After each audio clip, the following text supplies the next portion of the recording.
Yeah, I know. Everybody stops. Everybody always complains.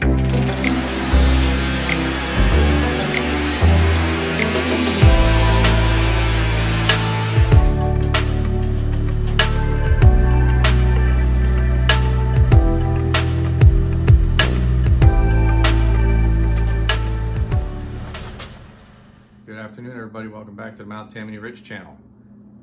As you can tell, probably a little bit tired.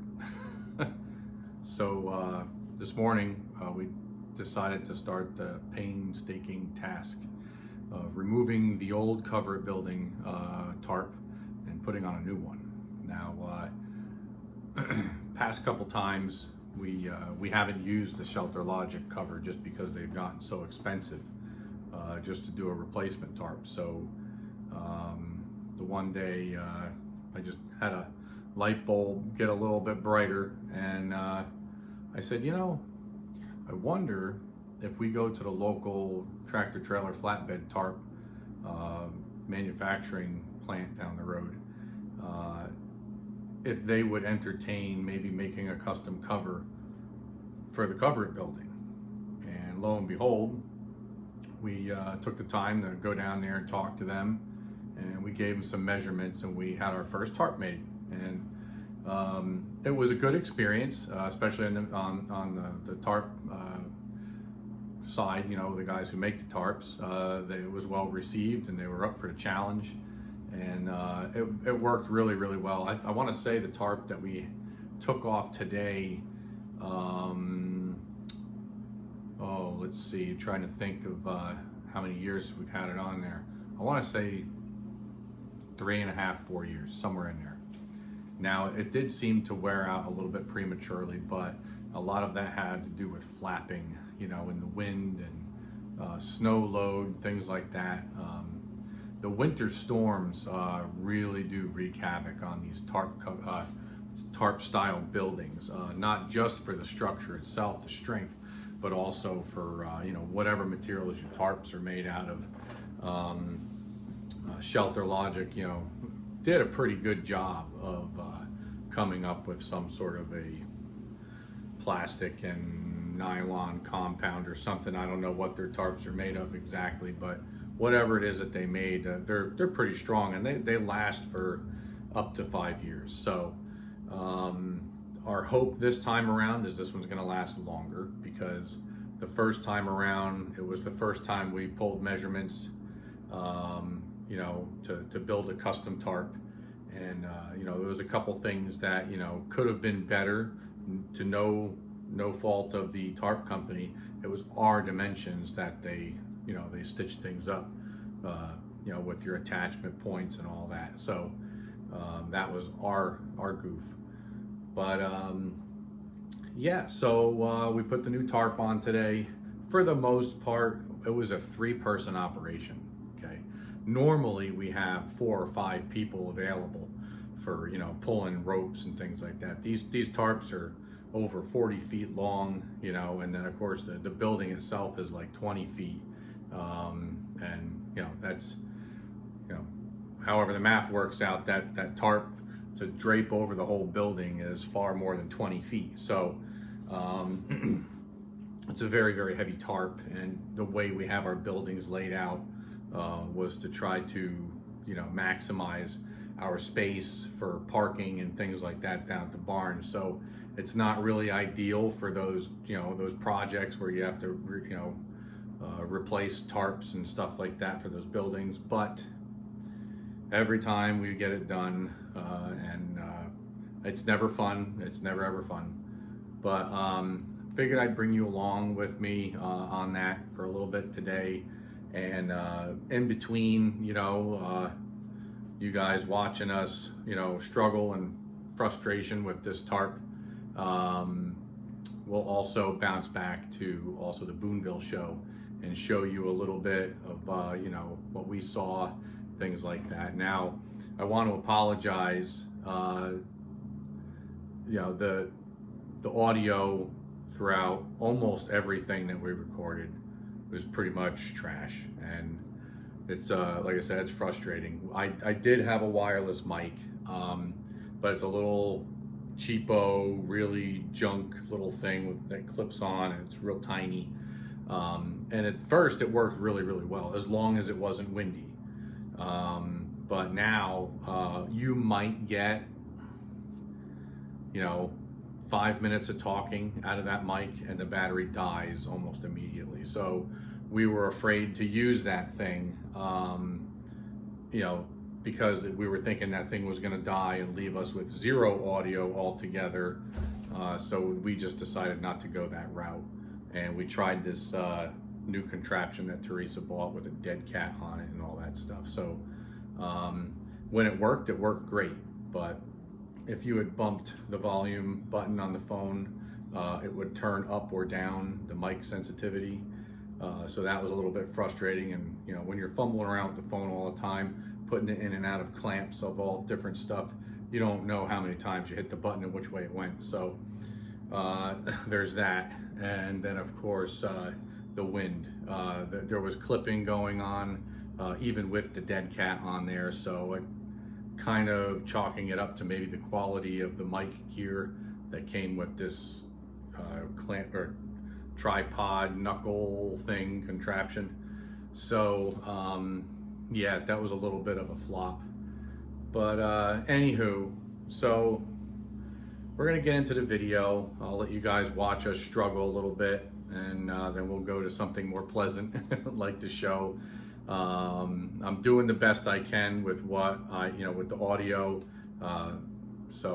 There's really not going to be too much of the conversation between me and the folks that I'd spoken to, but I'll do a little bit of voiceover maybe a little picture-in-picture deal. I'm not sure yet, but and kind of tell you what we're looking at and stuff like that. So again, I apologize and for this whole explanation too, but it needs to be said so that you guys understand that, we understand, we get it. We're not exactly happy with the results, but we kind of relying on this content to put something out there. So I'll see you guys in a few. All right, so you guys might remember a while back, I was talking about we were gonna have to replace the cover on this particular cover building before the weather got too cold. So we're out here going for it. We are kind of taking it apart in a way that we don't normally do. We're cutting this one just to try to make it a little easier. Dad's trying to salvage this piece here that he's cutting. He's going to be cutting around 5 foot, 4 foot, somewhere in there. And we might actually repurpose some of this stuff to cover the top of some of my totes and bags. We'll have to see if that actually turns into something or not, but we're at least trying to give ourselves the option. So Mom's over here. She's struggling with the knots like I am. All the other knots that we had in place kind of came apart pretty well, but this yellow rope, after it's tied that tight for as long as it has been, yanked on by the wind and all that stuff. So here's our cluster mess here. Now on the inside you can see we're getting some daylight now that Dad's cut that slice out of there. Now you can see these are the problems that we were having above all the ribs here on the A-frame. It was all getting worn through, and these are truck driver tarps. We figured we'd give it a try by having a company that makes tarps for 18-wheelers. See if it was better than maybe what Shelter Logic had to offer, but I don't know. It's hard to say. We have years and years of experience with the Shelter Logic tarps, and they did well, but we just wanted to see if there was a difference. So all down through here, we've been cinching all this stuff with this black rope. It's like a nylon rope, like the yellow stuff. And so I'm gonna stop yammering. The wind is blowing today. That could be a good thing or a bad thing. So we got 3 of us working on this project here. Usually we have at least 2 more, but 3 is what we got. So the 3 amigos is it is. So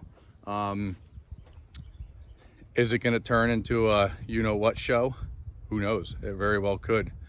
So what I'm going to do for a while, I'm going to put this on time lapse, probably for the majority of the event, and maybe change camera angles here and there. But it's going to be frustrating, but we'll see where it goes.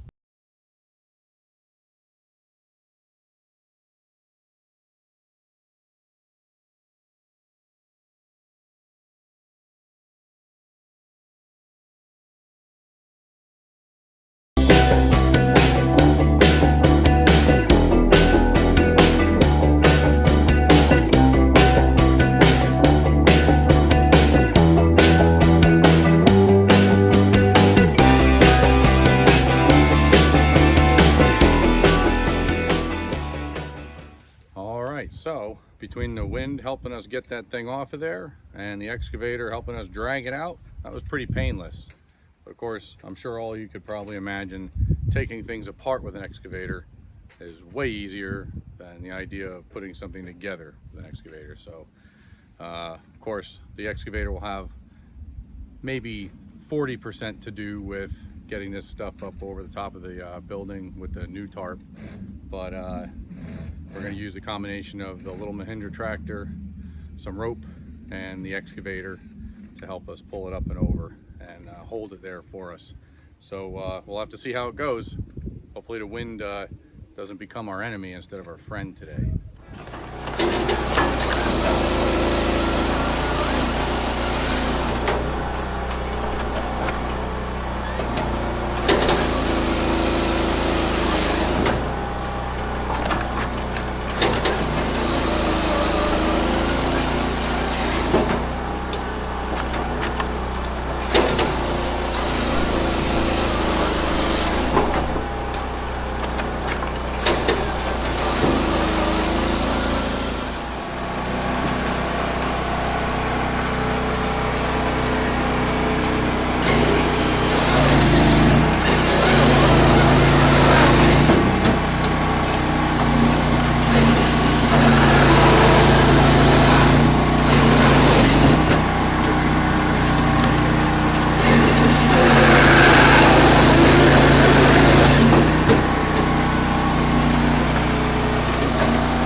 Tell you, that thing boogies.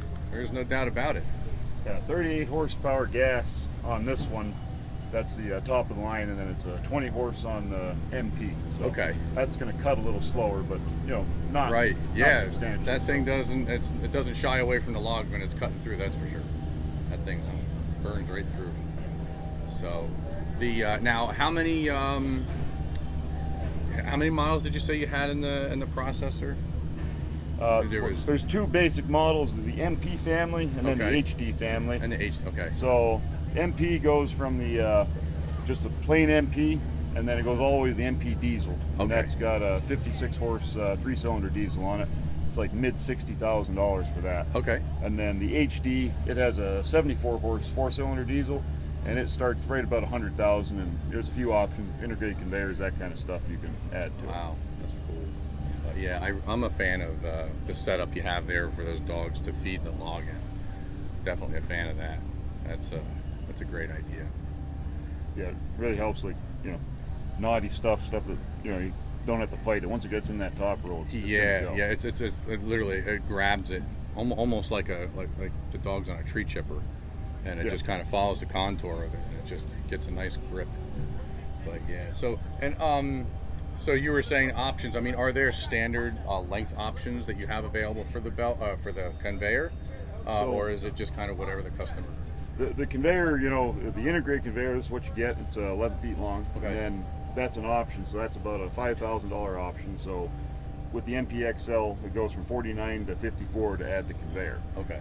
You can also do standalone conveyors. We do 12 foot, 16 foot, 24 and 32. Okay. And then they can be still run off the processor, so you don't need a standalone engine, or you can get it with the standalone engine if you want to run it. Cool. Oh, sorry about that. Boss is yelling. All right, but yeah, so that's pretty cool. So mainly you can just plug the other ones into auxiliary hydraulic lines on there. It's right here. Okay. And you can run it without having to run your second engine. Cool. No, that's definitely cool. Okay? Seems like it should. Yep, that's the way we did it. I wasn't here for the poll. That's I know, we were confused because we were wrestling with the wind trying to put this thing together. I know. Okay? You're talking to a flatbedder. So if we could zip tie it, right away, lay down in there. This side you'll have to go with the top. This side is closed. That's gonna be on the inside down. Rough edge, inside down, this is up and over, inside down. Right?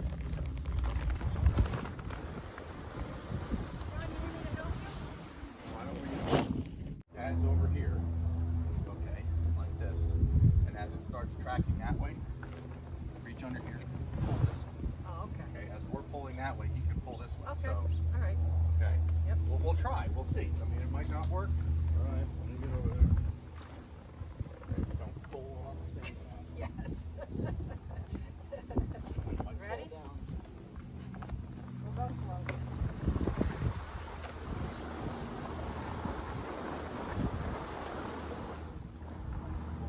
Falling over something here. Go ahead, pull it towards you.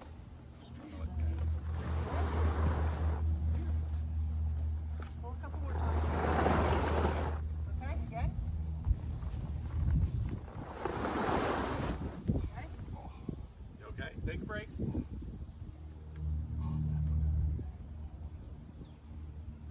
If you go down a little bit further, Greg, you won't have to do it as many times, you'll just follow it.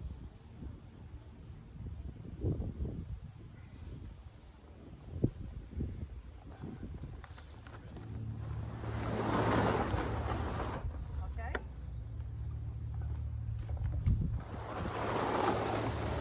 We're gonna just keep going, Dad. We're gonna just keep going. Pretty straight now.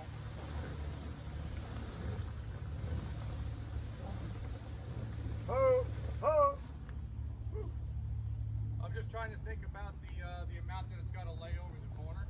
Yep, that's about right. You're good, John, right on the gate. You're good. Now you're saying that this should be the inside of this side. Yeah. This is Okay, top. so we need to make sure we tie these off. You know what I'm saying? We need to tie these off to the bottom plate. That's what we have, Greg, the bottom one. Every so often, you know?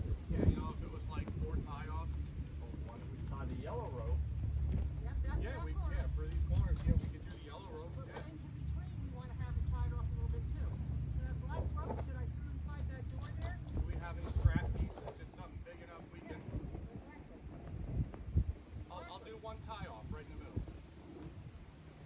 Yeah. The black rope that Mom pulled Right out. there. Yeah. Lift that door up, it's right there. Oh, it's right inside. I'll get it. Yeah. You're closer to the door, I guess. See how they do that then? Yep. The nice, inside of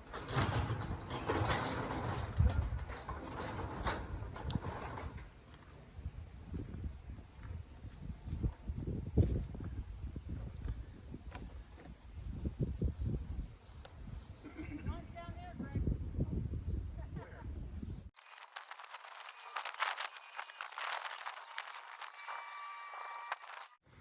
All right, everybody. So you can see here we've got this PVC pipe getting run through a loop here. So, and that loop is solid and it goes all the way to the other side. And what I got Dad doing here is we're cutting little snippets right out of the bottom of the loop here, just enough to feed this rope through. We'll tie off here, and we'll tie off about 10 feet in on the other side, and we'll have 2 pull ropes that we're going to secure to both the tractor and the excavator. And we should be able to pull this up and over relatively effortlessly. Of course, I'm sure the wind will show up and do a couple things that we like and probably a couple things that we don't like. So we will deal with that when we get to it. I'll talk to you guys soon.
All right, everybody, so here we are. My eyes are kind of tired looking.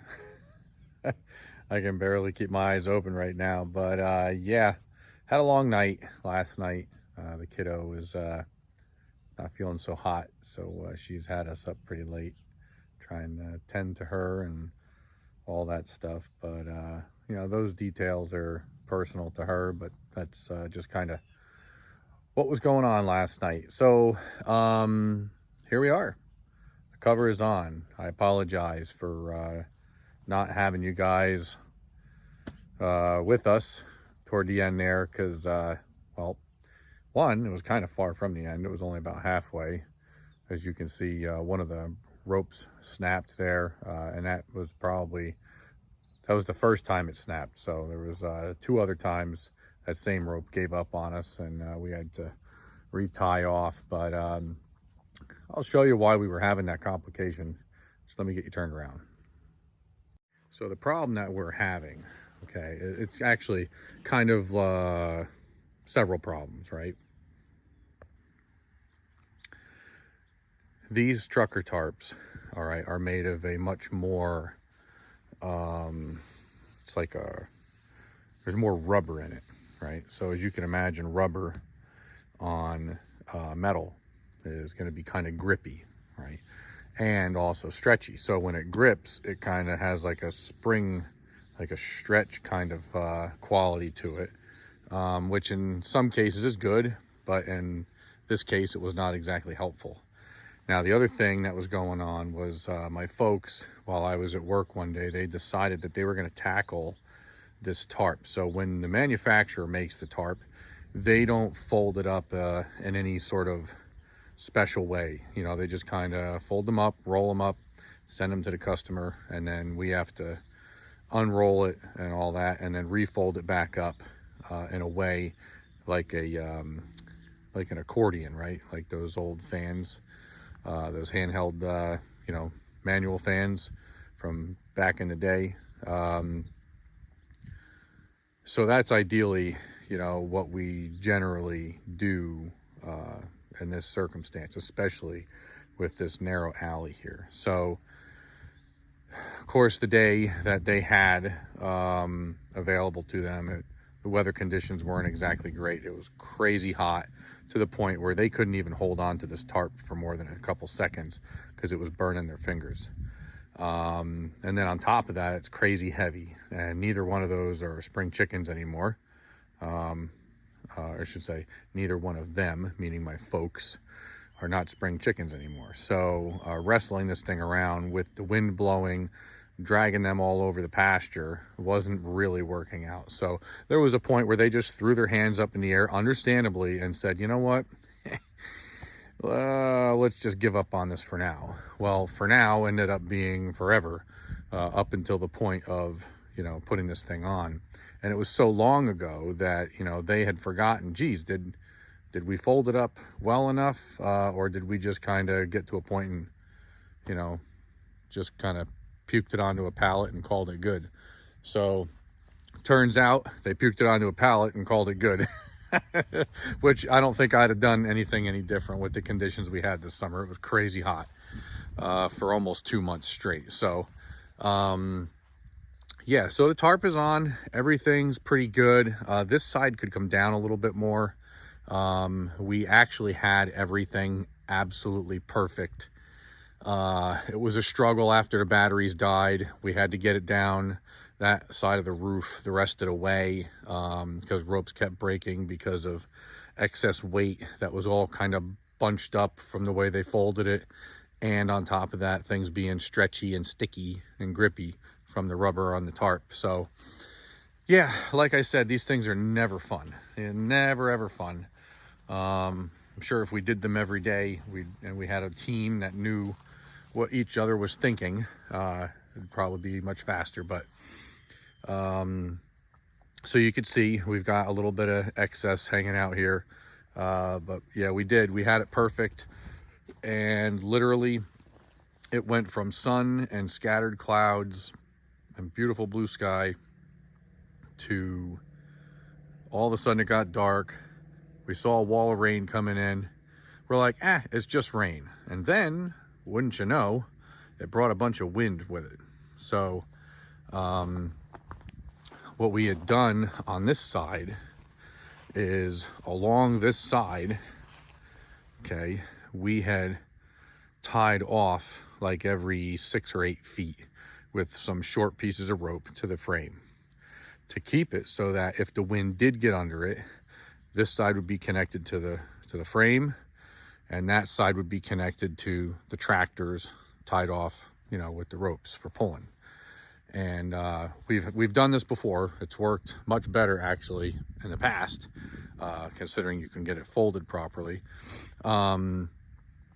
So right when we cut those securing pieces off, okay, which we needed to do because the eyelets need to be up around this area, okay, and to be able to secure them, we had to have the eyelets closer because of the amount of rope we had to use. So when we cut those short to bring those eyelets back up, that's when that storm showed up. I mean, literally, like it was engineered to show up at that time.